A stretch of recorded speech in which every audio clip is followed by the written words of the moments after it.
Hello, my name is Ken Rood, owner of Branches to Bowls Limited, and I am the Canadian Vicmark dealer. We ship lathes, accessories all across North America, and we're going to be turning a 20 to 22 inch bowl this afternoon or later today. We're going to get started on it. I'm going to use this chuck. I'm going to change the jaws and put a set of jaws on that are about 6 inches in diameter. And so we're going to hold it on with this. And then we're going to I'll still run the tailstock up against it to help hold it secure. First priority is safety. Make sure that you're doing it in a safe way. Because if you've got a bowl that's 20 inches in diameter, it don't matter how you mount it, you don't want it coming off.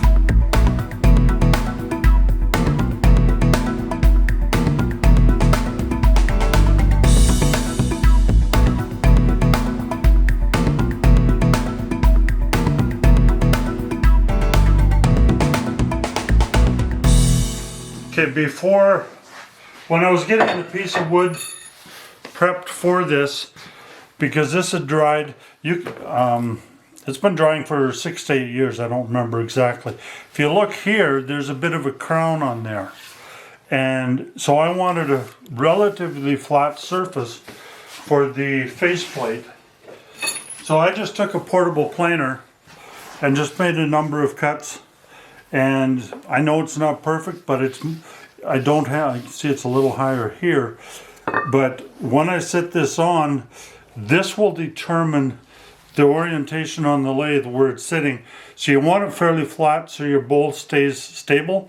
We are off a little bit. We are a little thicker on one side than the other. Part of it is going to be because of this movement in the wood as it dried. But this gives me a fairly flat surface to mount the faceplate,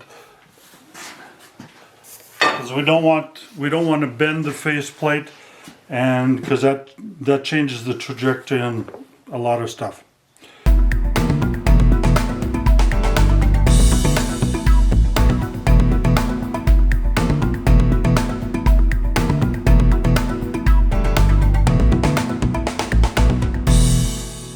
Make sure I'm centered.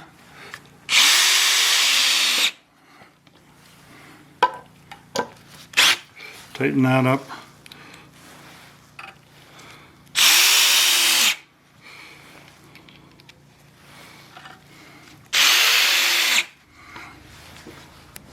So now I get to pick this up and carry it over and mount it on there. You know, I should have brought a scale. See what this thing weighed.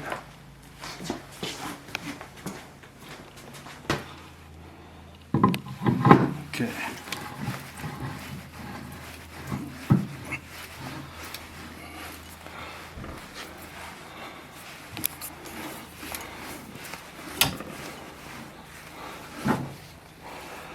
And we are clear of the bed all the way around.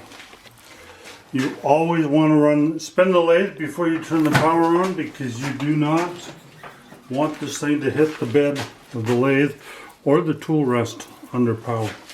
Okay, the other thing I'm going to be using is a tailstock extender. And what that will do is give me a little bit more room between the tailstock and the piece of wood. So this fits the VL300, the 240, and the 200. So you just slide it over. There's a set screw here. You run that into the groove, tighten that on.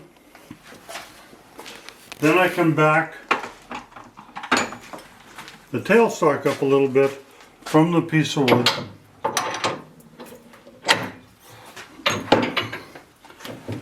And still support it. So I'm going to go back there. So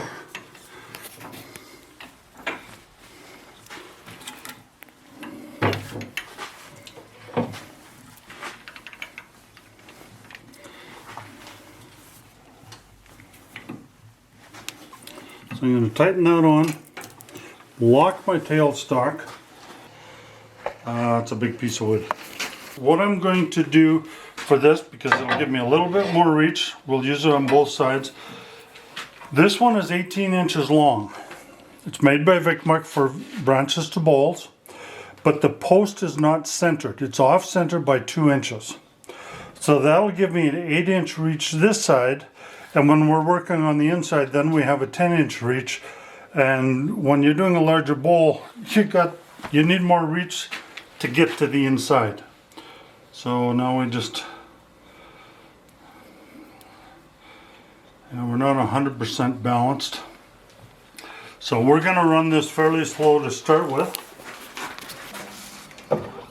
I'll get the chisel down now so I don't have to reach across the spinning bowl. You always wear a face mask. So I'm going to turn the speed of the lathe way down, really quite slow to start with. And that's better. So now we're running 132 RPM. I'm going to turn up a little bit. I want to get up about 200. I put my hand on the headstock, especially when something's out of balance. And as long as there's no vibration at all, you should be good. And I always put a glove on my left hand, because when you're cutting this much wood, your chisel will get hot. And this just helps keep my hand cooler. I'm using a Carter & Son 5/8 inch bowl gouge. I have found these to be incredibly well made. I'm going to turn the dust collector on.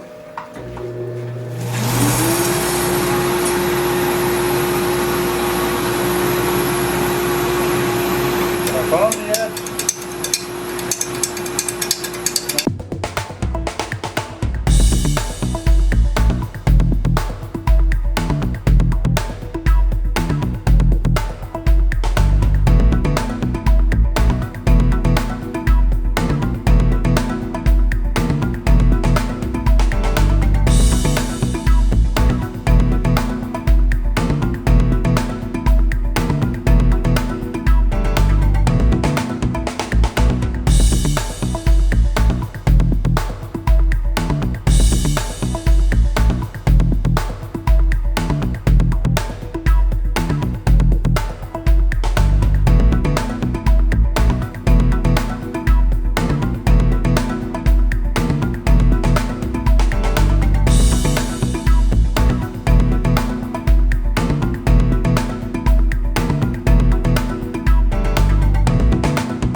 So that's basically the shape. Now we got to do a little bit of sanding.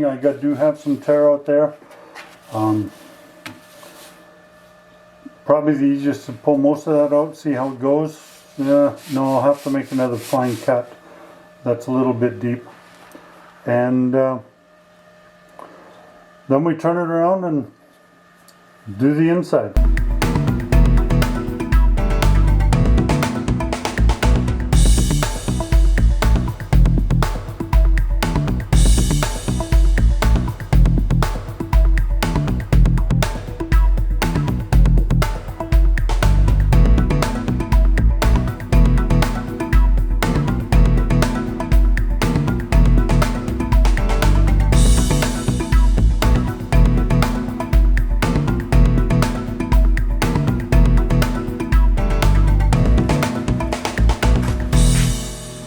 So what I'm going to do is use a orange paste wax. I get it from Lee Valley, and a couple things I like about it. It gives a nice finish, not a real glossy shine, so it doesn't look plasticky, but it does shine fairly well, and adds a little bit of color to it. And as you're using this and cleaning it after you've used it, in time you'll wash away the finish.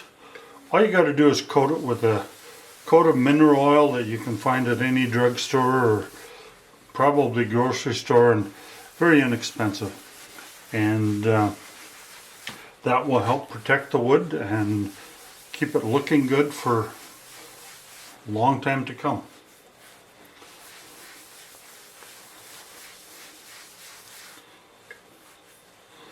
So we wipe this on first, and then we let it sit for about 5 minutes so it dries a little bit, and then we turn the lathe on and polish it and try and build up a little bit of heat in the rag, and that'll help the finish to soak into the wood a little bit better. Okay, we've put the wax on, we've let it sit for a few minutes. Now I'm going to just take a wet, or I would say a clean rag, but I've used this for polishing a number of times, but it will generate the heat and should get a little bit more shine to it. I will start on the outside because there'll be more going through the rag, more speed, which will generate more heat than if I start down here, and then once I start to get a sheen, then I'll work down towards the bottom. So we'll start up, and we're running about 600 RPM right now, so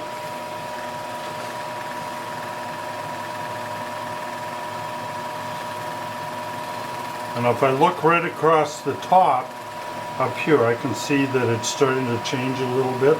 So we will work our way down, and then we'll go back and forth a few times. And that's one of the things that's nice about this finish. It's very easy to use, easy to put on, and give us a fairly good finish. It's not going to be real high sheen, but it's not going to be a dull finish either. And I can start to feel the heat in my fingers through the rag. So that means we've got some heat in here a little bit, and that'll help soften the wax to help it penetrate the wood a little better. There. And we'll just do a slow rotation. You can see the change in the grain of the wood. There's some nice figuring in here. This white line in here, that's figuring in the grain. There's a little bit of spalting on the bottom. There's some more spalting over here. So this is really quite a nice piece of wood. It'll sit well on somebody's large dining room table. Okay, we're going to put a set of large jaws on here. I just want to test fit first to make sure that we've got a good size. And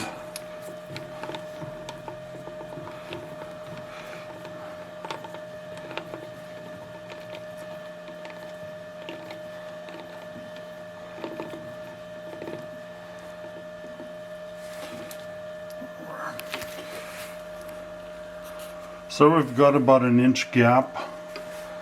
I like going a little bit larger with the jaws. I think it gives us a little bit more stability. The other thing is, this is the weakest part of the bowl, so we want to retain as much diameter to maintain some integrity to the piece of work. So I think we'll just leave the tenon at this side, this size, and I've got this thing in the there. This is the VM150 chuck, so you see I was spinning it around, and then I just change the gear is the easiest way of putting it, and then I can open the gears just by turning the Allen key. So we're going to take this off and then get it set up on the other side.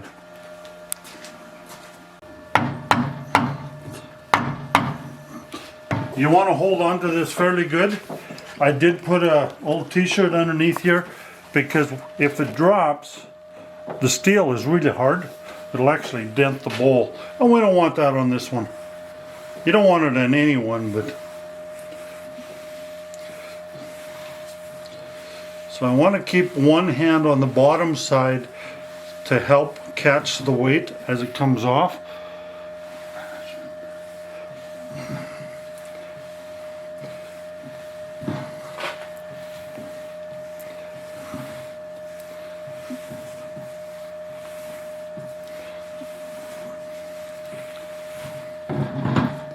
There.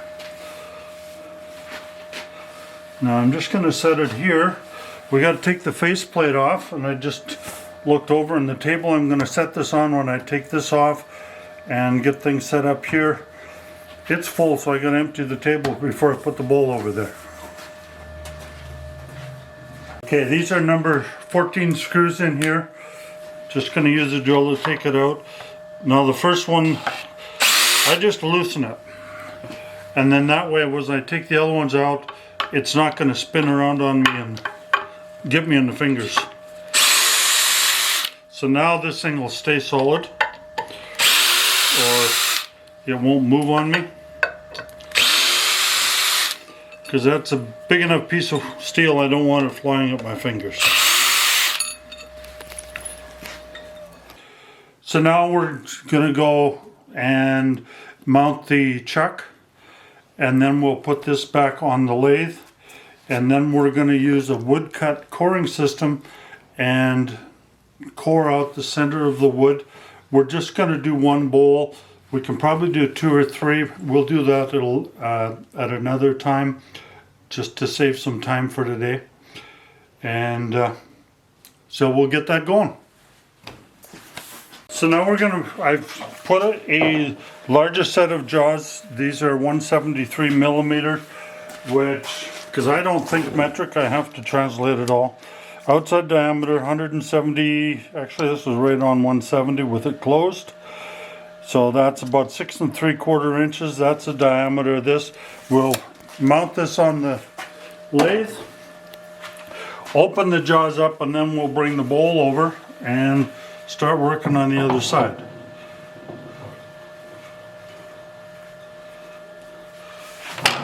We're using and then when I put it on, just before I get it tight, I slap it on so you get a tight metal on metal joint, because you don't want this thing coming loose.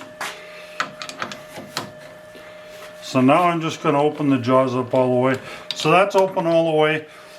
So what I'm going to do is I'm going to take and set it on, because of the weight of the bowl, mount it on here, and then tighten it up, which will clamp, and it'll lift the bowl to match and meet that all at once.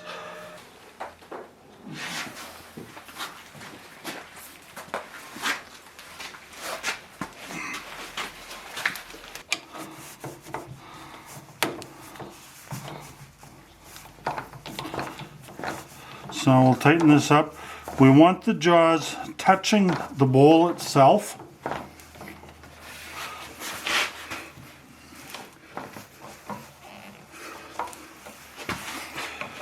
And when you make the tenon, you don't want the tenon to rub on the back of the jaws. The friction of the jaws is actually between the top of the jaw and the piece of wood, and then your clamping holds it in place. Now I'm going to tighten this up a little more. And what it has is 2 rack and pinion gears, 1 on each side, and a circular scroll inside, and then that's what oh my goodness, creaking.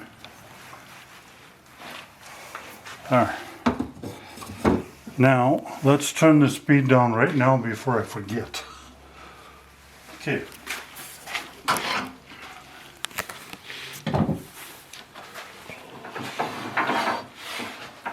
Now we're going to use the WoodCut coring system.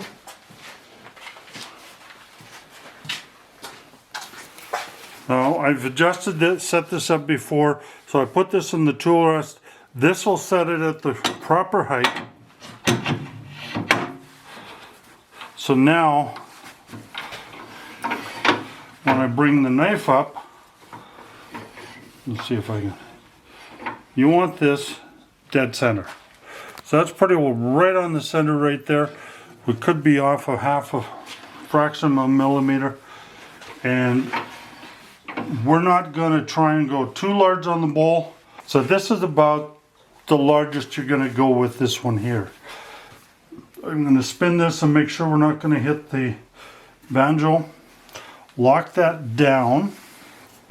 The tailstock helps support the coring machine. So that's tight. That's tight. We're locked down tight here. This is tight. This is tight. We're clearing the wood all the way around.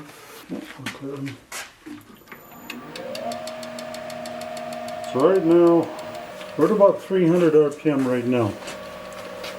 So let's just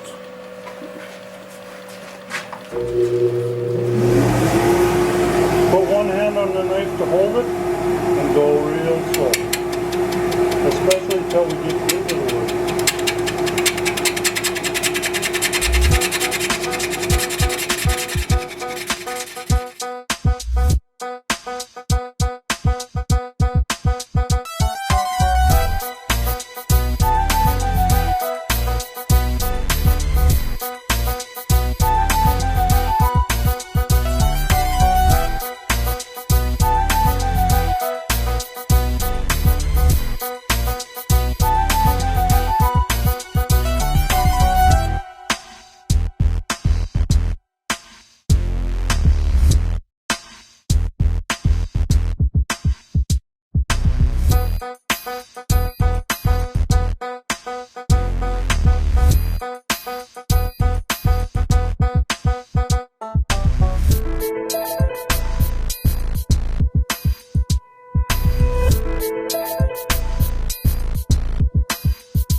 So this is a rotating live center. We're going to mount take the chuck off the lathe with the bowl attached, and we're going to mount it on here. That way when we connect it to the vacuum cup, we're perfectly lined up instead of trying to eyeball it and stuff like that. So, there we go, not bad. Now the trick is, don't drop it. Because if we drop this on the lathe bed, it's going to make a pretty good imprint in the bottom of the bowl, and we don't want to do that. Don't know what it weighs right now, but it's going to be a lot less than it was when we started. So I'm just unthreading this. There, we're coming loose. Turn it around. Move the light out of the way, obviously.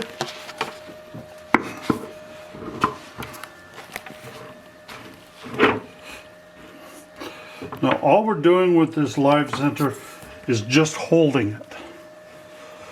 But you can put a chuck on this if you're doing a big piece that you need to hold on both sides. We don't need this tight. All we need is for it to hold the bowl. Okay, so now we're going to bring this up to the vacuum cup and just setting it there. Do not lock the tailstock because that has to move. And then so that should be mounted pretty well dead center.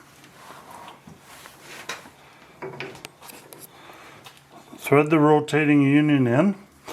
This supplies the vacuum to the cup, and it has a couple bearings in there so that this can spin with the headstock without twisting the hose all to pieces. And I just put that in finger tight. That's all I do. Okay, so then we turn the vacuum pump on. I've got the valve open, and so it's still running at about 0. Then when I turn this up, it actually pulls the tailstock and the bowl onto the cup. Now we're running about 22 inches of mercury, and that's about the lowest you want to go. It's about 15, what I've heard. But at this altitude, we're in Calgary, Alberta, this runs at 22 inches of mercury, and that gives us lots of torque. So now I need to get rid of the chuck. So I've got it unlocked here, it's ready to move. So now I just open the jaws up and everything should just stay as is. I open them up so I clear the wood. That's all the way, so I guess we're clear. Put that back. I need a straight tool rest again.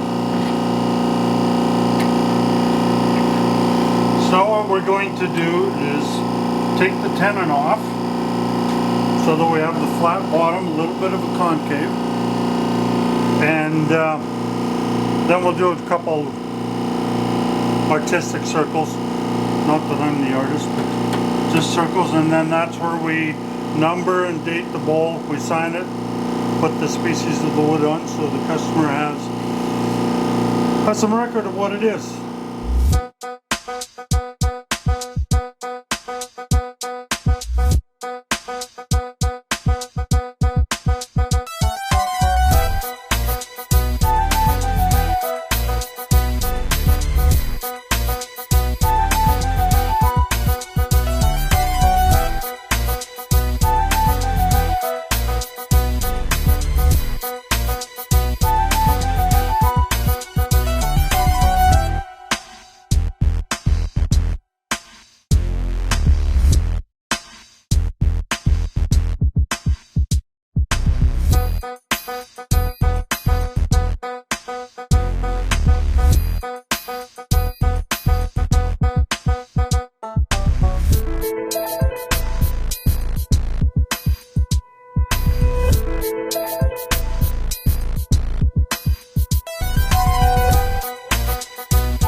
21-inch bowl. It's about 7 inches deep.